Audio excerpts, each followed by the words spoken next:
यूनानी का भविष्य क्या है, इसको लेकर एक दिवसीय सेमिनार कैंप आयोजित किया गया। टोंक के यूनानी मेडिकल कॉलेज में एक दिवसीय सेमिनार का हुआ आयोजन, जिसमें देश के कई राज्यों से प्रोफेसर शामिल हुए और उन्होंने कहा कि यूनानी ट्रिप पे एक नेशनल सेमिनार आयोजित करे, जिससे मेडिकल कॉलेज के स्टूडेंट को एक नई ऊर्जा मिल सके। इस ज़माने का जो मॉडर्न दौर है उसमें हुक्मा है, हकीम है, वो अपनी नॉलेज है वो स्टूडेंट के साथ शेयर करे, जिससे मेडिकल कॉलेज में दिल्ली से लेकर यूपी तक के हकीम, डॉक्टर, प्रोफेसर शामिल हुए। और इस सेमिनार के चीफ गेस्ट रहे प्रोफेसर हकीम जुल्लू रहमान, जो पद्मश्री अवार्ड से सम्मानित हैं। इसी के साथ मेहमान खुसूसी professor Pradeep Kumar Prajapati, vice chancellor Ayurveda university Rajasthan, Unani day पर एक दिवसीय सेमिनार डॉक्टर अजमल खान की याद में यह यूनानी डे मनाया गया और इसमें बताया गया कि यूनानी का भविष्य क्या है। इसी के साथ प्रोफेसर प्रदीप कुमार प्रजापति ने बताया कि इस समय सबसे बड़ी समस्या ये हो रही है कि राज्य सरकार यूनानी को बढ़ाने के भरपूर प्रयास तो कर रही है, लेकिन आपको ये बताना ज़रूरी है कि 3 समस्याएं जो आपके सामने रखना ज़रूरी है। एक तो एडमिशन के लिए बच्चे नहीं हैं, मेरिट के स्टूडेंट नहीं होने से, जिससे एडमिशन नहीं हो पा रहा है। दूसरी समस्या यह है कॉलेज में जो टीचर हैं उनको जो सैलरी मिलना चाहिए वह उनको नहीं मिल पा रही है, जिसके बाद मेडिकल यूनानी में कई सीटें खाली हैं जिसकी भर्तियां नहीं हो पा रही है। यह समस्या यूनानी के लिए बहुत बड़ी समस्या है।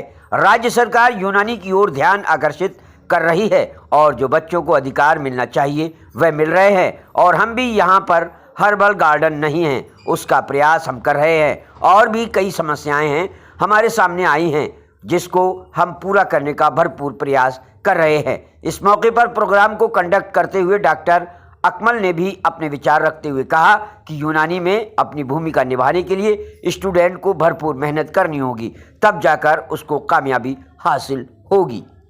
संयोग से 35 बीघा जो जमीन मिलने वाली थी वो हमें नहीं मिली, मेडिकल कॉलेज को चली गई। तो 3 प्रोजेक्ट हमारे हैं, एक तो फार्मेसी, एक हमारा हर्बल गार्डन और तीसरा स्पोर्ट्स कॉम्प्लेक्स। ये 3 के लिए हमें जगह चाहिए।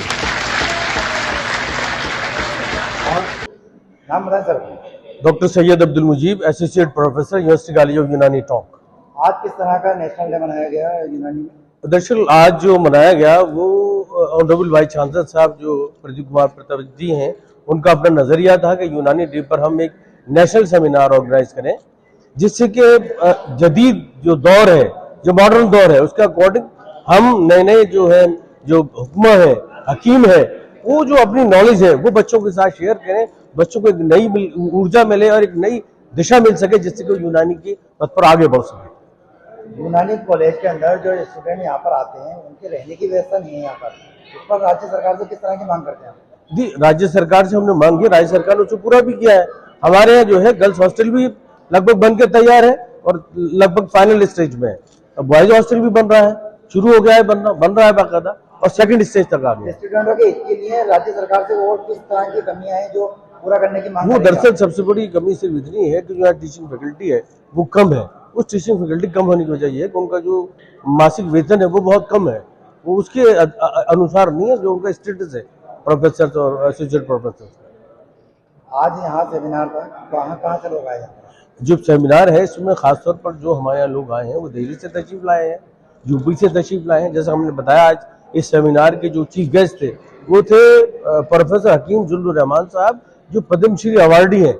वो आज इस प्रोग्राम के चीफ गेस्ट थे और आज के प्रोग्राम की सदारत की थी।